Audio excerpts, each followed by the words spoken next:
সূরা বাকারা 286টা আয়াত। সূরা বাকারার মধ্যে লম্বা কেরাত শুরু করেছেন।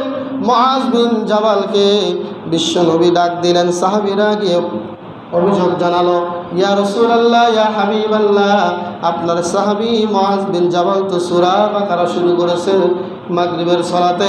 আমরা কৃষিজীবী মানুষ, এত লম্বা সালাত শুরু করেছে যে সালাতের কারণে আমাদের সমস্যা হয়। বিশ্বনবী মুআজ বিন জাবালকে ডাকলেন, ডেকে বলছিলেন, এই অবস্থায় তার চেহারা আগুনের গোলার মতো লাল হয়ে গেল। বিশ্বনবী অন্য এক রাগান্বিত স্বরে মুআজ বিন জাবালকে বলছিলেন, আফাত্তানুন ইয়া মুআজ, মুআজ রে, তুমি কি সমাজে ফিতনা ছড়াতে চাও নাকি?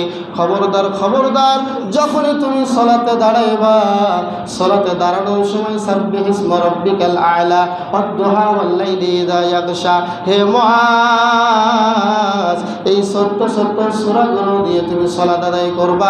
খবরদার, খবরদার, লম্বা সূরা ধরো না।